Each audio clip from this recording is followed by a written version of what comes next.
Bueno, vamos al grano. Seguramente ya sepas toda la historia entre el año 150 y 159, una década sin grandes cambios en Europa y Asia, pero no quiere decir que sea menos interesante. Lo que sí podemos decir es que aquí empiezan a aparecer más historias en el continente americano, así que lo que quieres es contar a todo el mundo 10 historias que no conocían, quédate que comenzamos a dibujar. Comenzamos con el amanecer de un municipio romano, el Forum Hadriani, ubicado en la actual Voorburg, en Países Bajos. Esta era la ciudad más septentrional del continente europeo bajo el dominio romano. Establecida alrededor del 69 o 70 después de Cristo, originalmente se conocía como Municipium Cananefatium, el corazón de los ciudadanos de los cananefetes. La ciudad estaba estratégicamente situada a lo largo de la Fossa Corbulonis, que así tal cual dicho no creo que sepas qué es, pero era un canal de agua establecido en el 47 después de Cristo. Esta vía fluvial formaba un atajo crucial entre los ríos Rin y Mosa, realzando la importancia de esta ciudad. Más tarde, en el 121, durante el viaje del emperador Adriano a lo largo de la frontera noreste del imperio, la ciudad adoptó el nombre de Forum Hadriani en honor al gobernante, una práctica bastante común de la época. El asentamiento fue completamente reconstruido según el diseño romano y probablemente bajo Antonino Pío fue transformado en un municipio hacia el año 150, por si aún te preguntabas qué tenía que ver con esta década. Luego, como capital regional, Forum Hadriani ya tenía el derecho de organizar mercados, fomentando así el comercio y la prosperidad. Un nombre alternativo, quizás el único oficial, era Municipium Aelium Cananefatium, como hemos dicho, siendo Aelius el nombre de familia de Adriano. La versión abreviada, MAC, ha sido encontrada en hitos romanos en las cercanías. Pero todo lo bueno llega a su fin, como ya sabemos. Alrededor de los 170, después de varias plagas y ataques de piratas sajones, los romanos la abandonaron, marcando el fin de una era vibrante.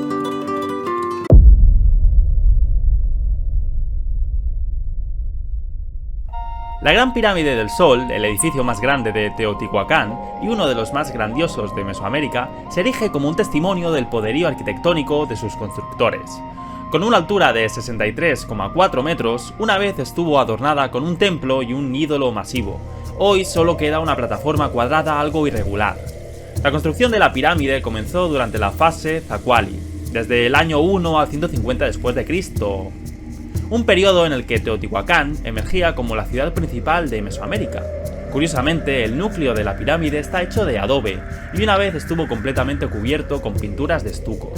La pirámide originalmente tenía 260 escalones, simbolizando el ciclo de 52 años del calendario mesoamericano. Hoy en día quedan 238 escalones, que bueno, no está nada mal, con áreas de descanso incorporadas en el diseño para facilitar el ascenso. A diferencia de muchas estructuras antiguas, la pirámide no está hecha de bloques de piedra cuadrados, en cambio es un montículo de tierra conformado en 5 gradas y cubierto con pequeñas piezas de lava petrificada, exhibiendo tonos de rojo, marrón y negro. Las investigaciones recientes han revelado ofrendas ocultas y túneles dentro de la pirámide. En 2010, los arqueólogos descubrieron estos tesoros escondidos y sus estudios aún continúan. Y la ubicación de la pirámide fue cuidadosamente elegida por su alineación con el prominente Cerro Gordo al norte y puntos específicos de salida y puestas del sol durante fechas particulares. Esta alineación se refleja en el trazado urbano del centro de Teotihuacán. La pirámide fue construida sobre un túnel hecho por el hombre que conduce a una cueva situada a 6 metros debajo del centro de la estructura. Este espacio, que una vez se pensó que era un tubo de lava formado naturalmente, ahora se cree que posiblemente sirvió como tumba real.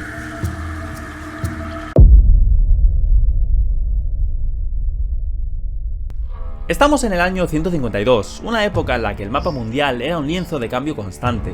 Los alemanes del este, un conjunto de diversas tribus, comenzaron un viaje grandioso. Se trasladaron desde sus tierras ancestrales dirigiéndose hacia el sur, y su destino, el terreno accidentado de los Cárpatos y las costas del Mar Negro. Esta era una región rica en recursos, un premio tentador para cualquier tribu. La migración no fue una hazaña pequeña, estamos hablando de miles de personas, familias, guerreros, todos en movimiento. La escala fue inmensa, comparable a las grandes migraciones del Serengeti, el Parque Nacional de Tanzania, donde cada año migran miles de animales. Pero, ¿por qué se movieron? Bueno, es una mezcla de diferentes factores: cambio climático, presión de las tribus vecinas y el atractivo de nuevas tierras. Fue un tiempo de agitación y oportunidad para cualquier pueblo.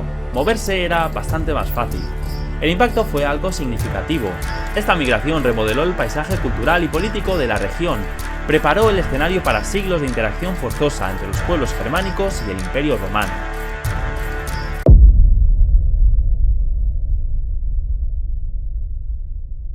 El atlas conocido más antiguo, la Geografía de Ptolomeo, fue un cambio de juego en el Imperio Romano del siglo II. Esta obra maestra, originalmente escrita en griego alrededor del año 153, fue una revisión de un atlas ahora perdido de Marino de Tiro, mejorado con gacetas romanas y persas y nuevos principios. Traducida al árabe en el siglo IX, influyó significativamente en el conocimiento geográfico y las tradiciones cartográficas del mundo islámico, y su influencia no se detuvo allí. También dejó un profundo impacto en la Europa medieval y renacentista. Los textos más antiguos que sobreviven con mapas son del siglo XIII, y se cree que las versiones originales de la obra de Ptolomeo eran atlas adecuados con mapas adjuntos. La geografía es una obra muy completa, compuesta por 3 secciones divididas en 8 libros. Proporciona valores de longitud y latitud para el mundo conocido por los romanos antiguos y detalla 3 proyecciones para la construcción de un mapa del mundo. La obra de Ptolomeo fue un salto significativo en la cartografía, mejorando el tratamiento de las proyecciones de mapas. Su trabajo proporcionó coordenadas de latitud y longitud para todos los lugares y características geográficas, un sistema que aún se utiliza hoy. También incluía un gran mapa del mundo y mapas regionales más detallados. Los primeros manuscritos griegos compilados después del redescubrimiento del texto tenían hasta 64 mapas regionales. Esta obra sigue siendo un punto de referencia en la cartografía moderna. Su trabajo ha sido decodificado y traducido varias veces, y sus principios aún se aplican en la creación de mapas hoy en día.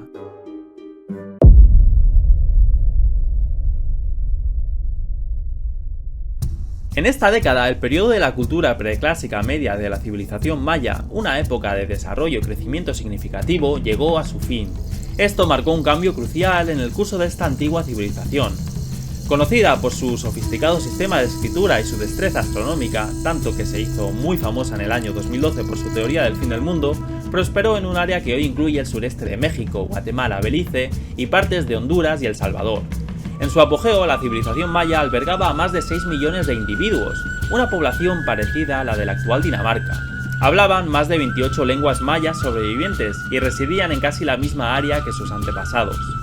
Los mayas también fueron pioneros en la agricultura, cultivando cultivos básicos como el maíz, los frijoles o alubias, como se conoce en España, las calabazas y los chiles.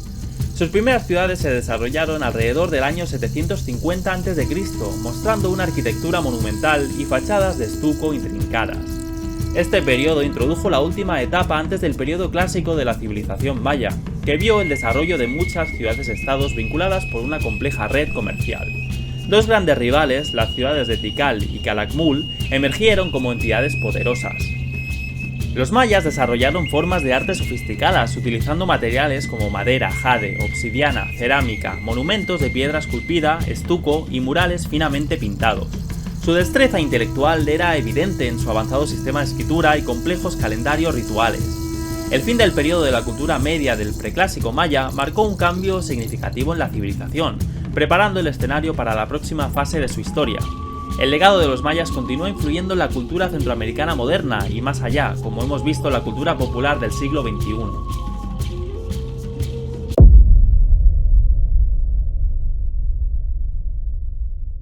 En la década de los años 150, el Imperio Romano estaba en su apogeo, pero no todo estaba tranquilo. ¿Quién iba a pensar que ya podrían aparecer problemas para el poderoso imperio, pero en sus confines, en Egipto concretamente, se estaba gestando el descontento? El corazón de los antiguos faraones, ahora bajo el dominio romano, estaba experimentando pequeños levantamientos. Estas rebeliones, aunque pequeñas, son significativas. Representan las primeras señales de resistencia contra la autoridad romana. Los registros históricos indican que estos levantamientos fueron dispersos, pero persistentes. Durante esta década se registraron entre 30 y 40 casos de disturbios civiles. Los levantamientos fueron impulsados en gran medida por la población local, una mezcla de egipcios nativos y colonos griegos que estaban insatisfechos con los altos impuestos y la imposición cultural. Los romanos, con su bien engrasada máquina militar, lograron sofocar estos levantamientos rápidamente. Sin embargo, el descontento continuó hirviendo bajo la superficie. Aunque menores, los levantamientos tuvieron unas consecuencias que duraron en el tiempo. Marcaron el comienzo de una larga y tumultuosa relación entre los dos pueblos. Avanzando hasta hoy, estos levantamientos sirven como un recordatorio del espíritu indomable del pueblo egipcio, un testimonio de su resistencia frente al dominio extranjero.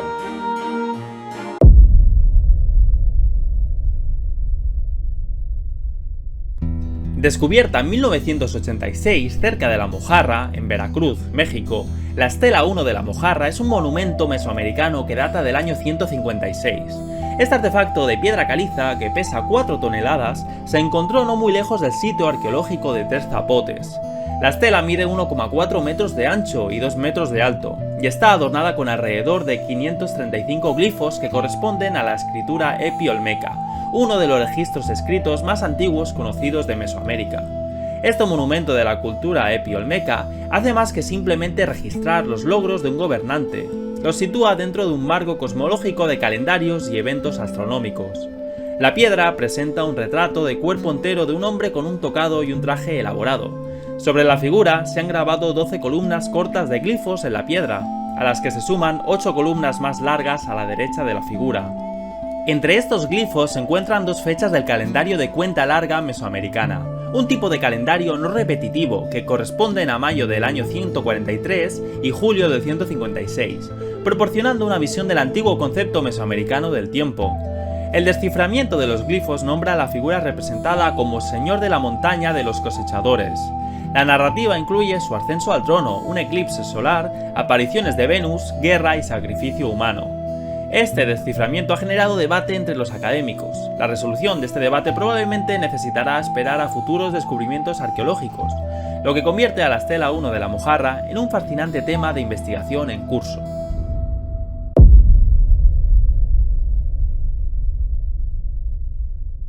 En el siglo I, China innovó creando el primer papel del mundo, algo que ya hemos explicado en este canal.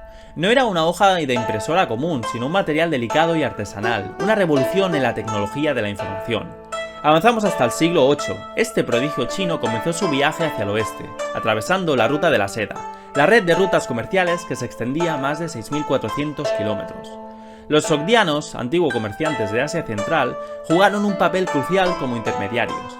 Eran el FedEx de su tiempo, facilitando el paso del papel a través de diversos paisajes. Transoxiana, una región histórica del Turquestán y una mezcla de culturas, se situaba en el corazón de la Ruta de la Seda. Aquí el papel chino se encontró con el mundo islámico, causando revuelo en este siglo. La llegada del papel revolucionó esta región, la producción de manuscritos se disparó en un estimado 300%, transformando la educación, la administración y las artes. El impacto fue muy importante.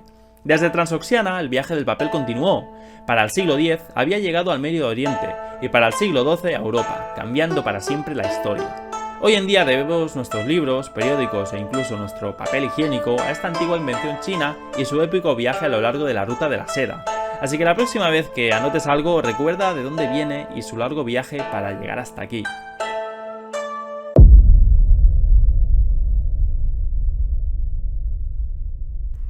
A mediados de este siglo se desarrolló un fascinante drama geopolítico. El rey Eupator de Bósforo, y por si no sabes dónde es el estrecho de Estambul, se encontró en una situación precaria. Los Alani, una feroz tribu nómada, representaban una amenaza formidable. Sus números se estima que 20.000 guerreros listos para causar estragos. Y luego encontramos, como siempre, a Roma, la superpotencia de la época, que se cernía en grande. Su influencia se extendía a través de los continentes, llegando incluso al remoto reino de Bósforo. Eupator, un gobernante astuto, tenía que tomar una decisión. Su dilema, enfrentarse solo a los Alani o buscar la protección de Roma. Pues resulta que Eupator eligió lo último, pagó tributo a Roma, un movimiento estratégico que garantizaría la seguridad de su reino. Roma, con su poderío militar de casi 150.000 legionarios, aceptó el tributo. A cambio ofrecieron protección, manteniendo a los Alani a raya.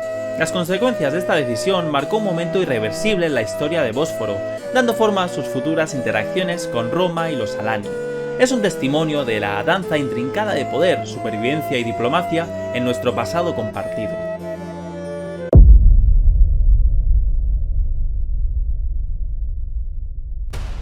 Volvemos a Roma, al año 159. Entre las bulliciosas calles y la grandiosa arquitectura de la ciudad, un nuevo nombre comienza a resonar: Sol Invictus.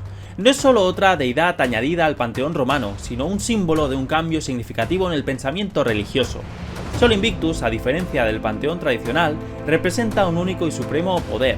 Este nuevo concepto, una desviación de la norma politeísta, despertó la intriga entre la población, creando ondas de cambio en el paisaje espiritual de Roma. La primera dedicación registrada a Sol Invictus se remonta a este año. Una inscripción en piedra, descubierta en el corazón de Roma, da testimonio de este momento crucial. Es una pieza tangible de la historia, un testimonio silencioso del nacimiento de una nueva era religiosa. Curiosamente, este cambio no fue un incidente aislado. Alrededor del 2,5% de las dedicaciones religiosas de este periodo fueron a deidades nuevas o no tradicionales. Esta estadística refleja una tendencia más amplia de exploración e innovación espiritual, un testimonio de la naturaleza dinámica de la sociedad romana. La popularidad de Sol Invictus aumentó en los siglos siguientes. Para el siglo III, casi el 10% de todas las dedicaciones religiosas eran a este dios solar. La influencia de esta deidad se extendió más allá de la religión.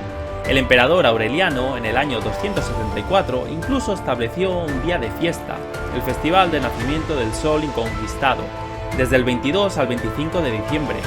Esta celebración, aún reflejada en las tradiciones modernas del solsticio de invierno, consolidó aún más el lugar de Sol Invictus en la cultura romana. El ascenso a la prominencia de este dios solar es un fascinante capítulo en los anales de la historia, que ilumina la naturaleza siempre cambiante de la creencia y las culturas humanas. En el próximo capítulo, 10 historias más donde lo dejamos, a partir del año 160. Si te ha gustado, no olvides suscribirte y darle a like para seguir dibujando la historia juntos, ya que de historias va la cosa.